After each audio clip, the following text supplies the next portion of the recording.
Hello everyone, thank you for having me today. I'm Emily Rotta. I run my own private practice called Transitional Support. I am a counsellor and clinical supervisor. I come from a background of working in about 4 years of private practice, and before that 10 years in schools, both state education and RI, religious education schools. One of the schools that I've worked in for about 6 years unfortunately had a critical incident where a young man was fatally injured by another young man, and I came into the school after that occurred. For the last 6 years of working in that school, I worked on trauma with the children, with the parents and with the staff. That has allowed me to actually become a specialist in trauma and also have a greater understanding of burnout and compassion fatigue. And burnout and compassion fatigue and vicarious trauma or secondary trauma is one of my passions, because what happens when we are helpers in helping professions is we hear the stories of others and we hear it over and over, and that's going to have an impact on you, and it definitely has an impact on me. And these stories are what makes me passionate about what I do, but also makes me very conscious that I have to look after myself and give myself the self-care that I need. So today's topic is about burnout, identifying the signs of burnout, and I thought I'd share a little story with you about what happened here. So it's been about 5 weeks now and I just fell over. It wasn't really a good story, but it was a wake-up call, because it's my dominant hand, it's my right hand. I cannot use it, I cannot type, and I was in so much pain I couldn't see my clients. So it made me stop. Life put something in front of me and said, Emily, it's time to stop. Now I didn't like this. I don't like life telling me what to do, because I'm a high achiever and I work really hard and I've got clients and I've got people I've got to see. And I had a full load of people I've had to see. But I couldn't, because the pain was too high. So that's what happens in life. It makes you stop when you need to stop. And if you don't listen, it only gets worse. So for the last couple of weeks, I've had to reflect on what I want to do personally and how to look after myself. And I've also had to reflect on whether or not I was burning out, because the last 7 months of this COVID and restrictions and everybody being in a daily crisis has made me be aware that my life was impacted as well, and I wasn't looking after me. So today I'm going to talk to you about what burnout is and why is it a dirty word, because I certainly don't like going around telling people that I've burnt out. When I was working in that school towards the end, another incident had occurred because I took on that role of supporting people, and I was getting close to burnout there as well. And this is why I do these presentations, because once we've burnt out once, we have a tendency of burning out within a couple of years after that if we don't look after ourselves. And more importantly, when you're in a caring profession, your risk of burnout is very high. Okay? Often though, it looks like depression, and it can feel like depression. It can feel like you don't want to get out of bed. You isolate yourself from your friends. You don't enjoy the activities you used to do. You're feeling low. You don't find anything positive. And quite frankly, with all this COVID-19, it's really hard to find things that are positive. So when we're starting to notice those symptoms, that's when we need to look at ourselves. But unfortunately, it's usually the people around us who are going to notice it before you are. Okay. So how do you look after yourself? You, the professional, the person, as well. Are you a person who wears your professional hat all the time? Or do you realise that it's important to look after you and put yourself first? No. We usually put our professional hat on first and look after everyone else. But it's the same as the aeroplane. When the oxygen comes down, if we don't put the mask on ourselves first and we put it on everybody else, we're no good to anybody else. So we need to put ourselves first, our family, and then our professional lives. So what is burnout? Burnout is a term used when your body, mind and soul slows down, often caused by overworking and high levels of prolonged stress. Okay, and we can all relate to that. People are suffering from burnout may have experienced physical or mental collapse and fatigue. If we don't listen to these symptoms, something major might end up happening. So what are you feeling right now? Are you feeling overwhelmed? Are you feeling rushed? Are you feeling exhausted? Are you feeling annoyed because the internet connection's not working properly? Are you annoyed that there's another Zoom meeting you have to attend when you've had plenty of Zoom meetings to attend, and you've got 1,000 emails to respond to, or somebody else who really needs your help and you just really don't want to be here right now? So how do we help ground you and settle you? How do we help you enjoy today's session? Do we just take time to breathe? Do you stop and have that glass of water you need? Do you go and have some lunch? It's when we start to notice that you don't have the energy to complete tasks, when you're feeling frustrated, when you notice yourself saying, I don't have the time, you're losing interest in your goals and hobbies and being around friends and being social. You're feeling fatigued and tired. Your stress levels have increased and they're not coming down. Maybe you're feeling sick in the stomach. You're feeling anxious and worried all the time. These are our signs and symptoms. You start to isolate yourself from people. You feel like you have no one to talk to, no one to understand, no one you want to even burden with how you're feeling. You can't admit that you're not feeling okay. You're feeling this huge pressure to succeed, to get all these tasks done.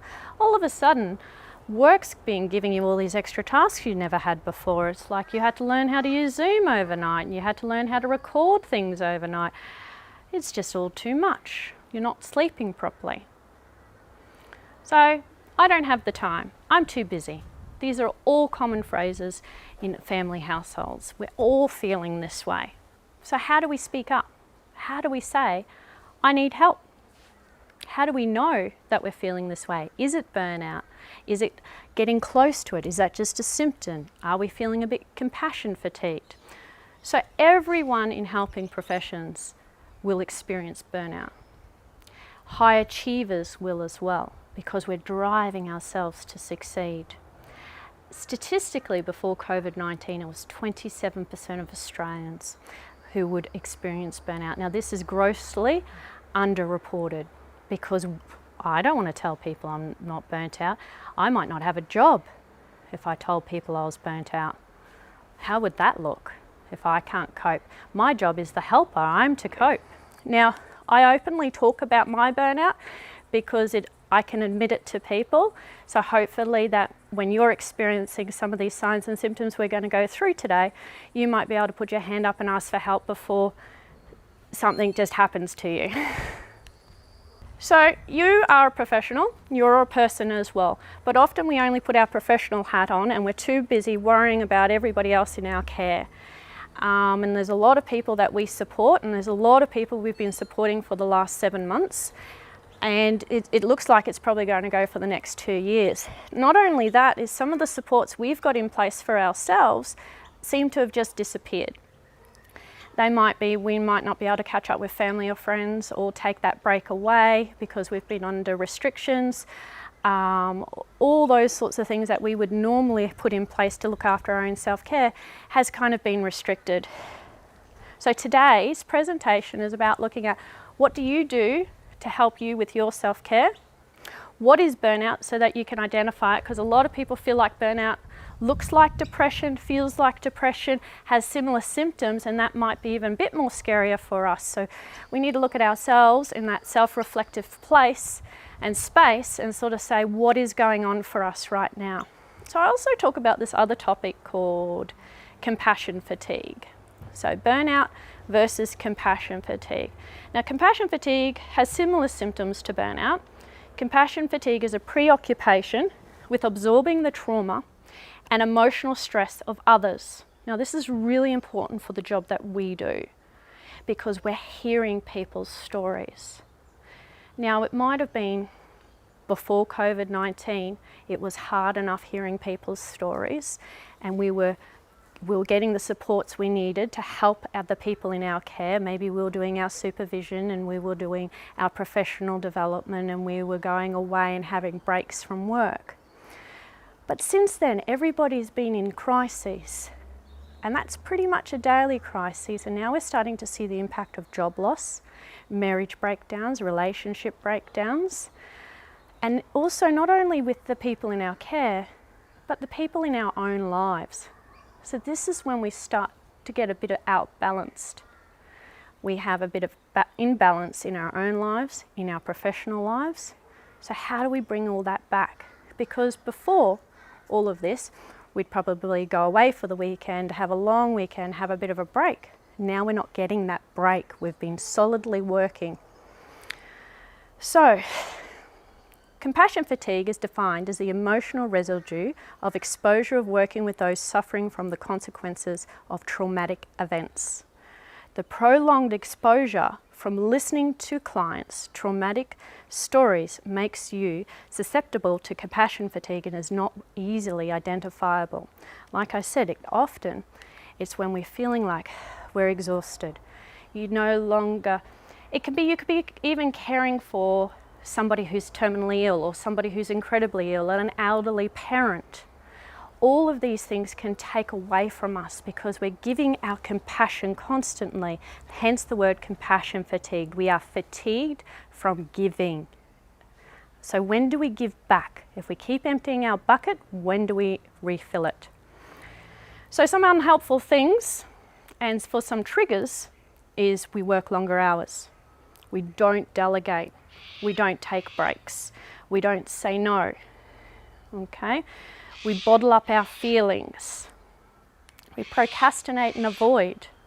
We be perfectionists. How long do we need to work on that newsletter for? All that email we're sending out to somebody. We take work home, or we don't know our balance between work and home life. Take on social justice issues. We don't talk about it. So, compassion fatigue is a state experienced by those helping people or animals in distress. It is an extreme state of tension and preoccupation with the suffering of those being helped, to the degree it can create a secondary traumatic stress for the helper. So it is important, so very important in our roles, to make sure we are looking after ourselves first and then the people in our care, and that includes our family and friends. It's a hard one for many people to accept.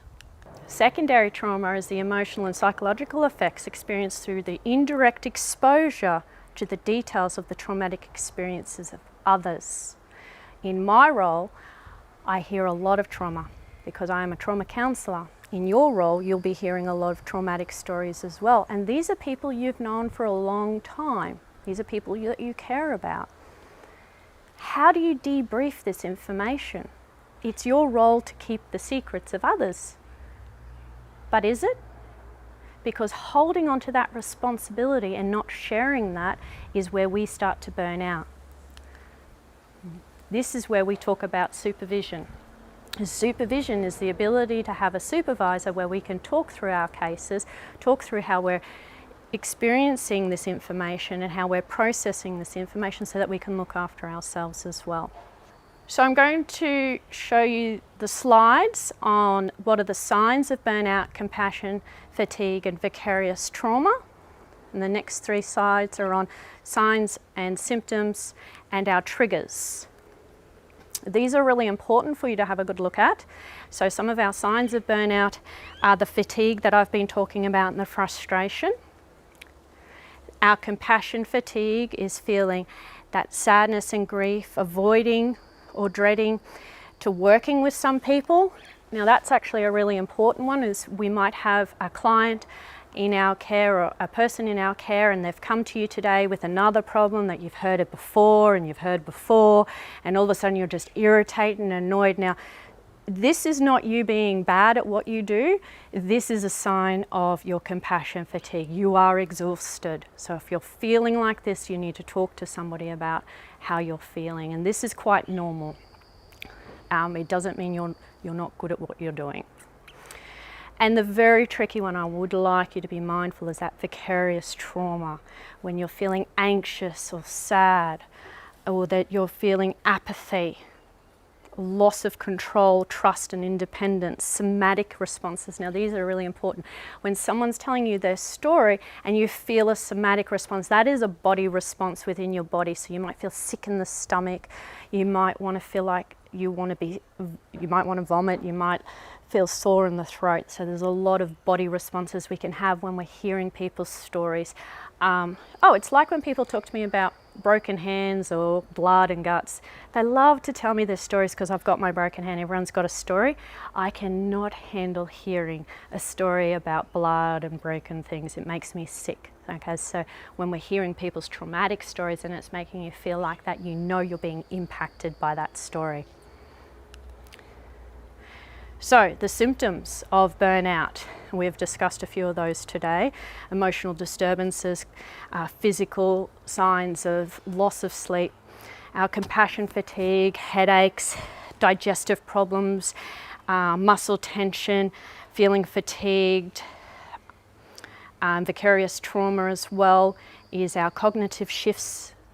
We start to maybe not believe that there's anything positive in the world anymore. We have relationship disturbances with people around us. And what are our triggers?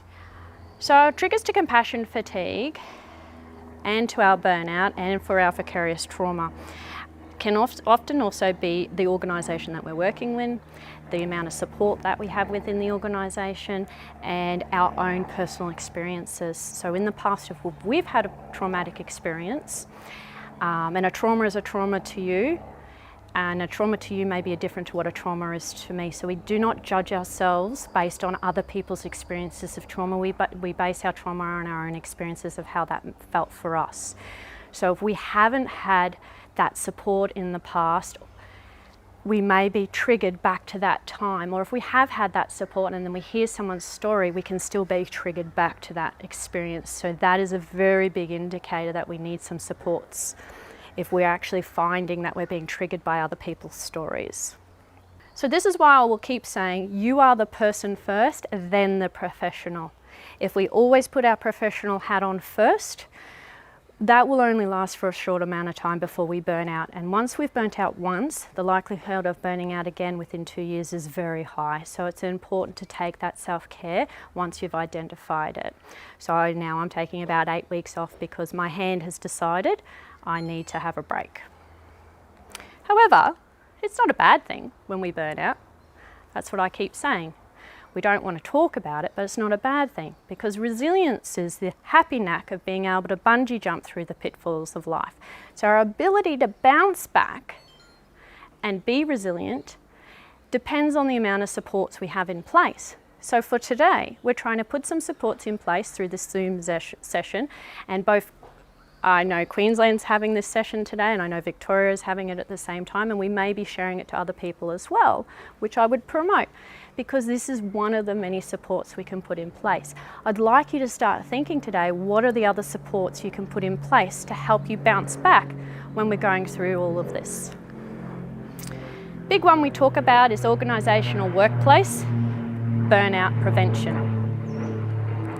So organisational workplace burnout prevention is one of the reasons we're looking at having this conference today. It's helping everybody to understand that we're here to help. There's people and supports out there for you. Now, I like to use Mother Teresa about now with everybody because I do a lot of these talks in Catholic schools and cross-sector RI schools as well. So Mother Teresa, she was a huge supporter of providing self-care to the nuns she worked with. As part of her organisational framework, she actually included in her plan to her superiors for the avoidance of and the reduction of compassion fatigue and burnout prevention, that there was a mandatory 1 year hiatus for every 4 to 5 years the nuns worked. So while sabbaticals aren't always, and hiatuses are not always practical, it is important for us to take a break out, and especially in a self-caring profession. So I've said to you, I've been in this profession for a long time, and maybe it's time that I take a look at having a bit of a break or restructure my caring role. Do I do more supervision and less clinical trauma work? What brings your passion? Where is your drive? And only you know this through your own self-reflection. However, self-reflection in a clinical professional supervision role is the best way to help you to find out what's the best for you. So, as practitioners, we can never know all that we might like to know, nor can we attain all the skills required to effectively intervene with all client populations or all type of problems. That's a quote from Corey and Corey. The reason I bring that up is it is not our role to know everything. It is not our role to be able to help everybody in our care. Supervision allows us that scope, whether or not it's group supervision, peer supervision, or one-on-one supervision. It allows us that scope to sit back and reflect on what is happening for the people in our care and for ourselves. So what is professional supervision? So professional supervision is a reflective practice that allows practitioners to debrief with a qualified supervisor in a self-reflective process that focuses on theories in practice, ethical issues, self-care, and enhances professional growth. Supervision is a process of ensuring best practice and quality service to the people in our care. It is widely understood that all people in caring professions and practitioners, whether experienced or just starting out, benefit from having regular professional supervision. I personally really enjoy supervision, both as a supervisee and a supervisor. And one-on-one supervision gives me great energy because I get to draw upon the person and their belief and their theory system and them as a person on their role. But I also really enjoy group supervision. It allows me to sit in a group of no more than 10, less is good. And we can each share our experiences where nobody's the expert, but everybody can share a part of what's happening for them and what they'd like support with. And peer supervision, maybe you have somebody that you like to work closely with, that you can meet up with regularly and discuss things. But you know what? We always feel like we don't want to burden somebody else. And this is why professional structured supervision is important, because that's our role. It's like when people come to you to talk to you. They know that you can help them. Now the other one is, how do we break down the barriers of supervision? Are we preferring face-to-face? Can we do face-to-face, or are we now going through virtual supervision? A lot of people enjoy virtual. I've always done virtual supervision when I was working in busy schools because it allowed me to log on, and this was before COVID, and it allowed me to put that hour's time aside, or that hour and a half time aside, while still being at school in a period that I could make it. And then I could go do my other activities after my supervision. So I just blocked out that time. Or do you prefer coming face to face? I really enjoy face to face because it allows me to draw on that person. I use a lot of empathy. So you heard me mention a minute ago, how do we balance? It seems like we have to do all of this stuff. We have to do all the demands of our job. We have to see all the people who want to come and see us. We have a family life. Oh, I'm sounding exhausted already. Well, now that's a problem if I'm sounding exhausted by all of that. Okay, that is a good sign that I need to reflect on what's happening for me. So what does work-life balance look like for you? What will work for you? How do you put these extra, if they feel like extra things, or aren't they? Or are we enjoying the things we need, like the PD today? We're enjoying catching up with everyone because we haven't seen them in person for a long time. And now's an opportunity, and we've put that time aside. So everything your clients come to you and all the great supports you put in place for them and suggest for them, you need as well. So what have you put in for you? Have you eaten? Have you slept? Are you unwell? And if you are unwell, have you taken time off? Or are you still trying to push through? And I understand pushing through because when I broke my hand, I still had a full load of clients, about 6 a day. I couldn't see more than 3, but I felt that they were in crises, even though I was in crises. How do I stop and say, I can't do this? How do I get them in a position where they can help themselves? But the reality is, what happens if I wasn't around to help them? I've got to look after me too. And most people understand when you say to them you need help, and that you say to them that you need to take a break. They understand that. So look at what your load is, look at what changes might need to happen. Hey, maybe this whole of everything's been going really well for you, but I do not know a single person in a caring profession right now, and particularly my supervisees, who aren't finding it a bit difficult. Okay? So it's not shameful to speak up and say I need help. Or can we meet up for that coffee, even if it's a virtual coffee, and have a talk? So check in with yourself, check in with what you need to do to look after you, and if you need to make any changes to help you with that.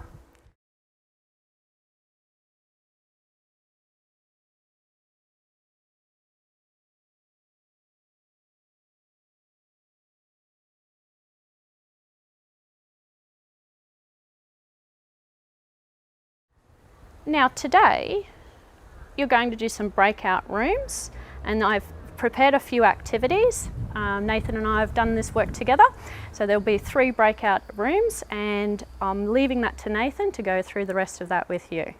Thank you.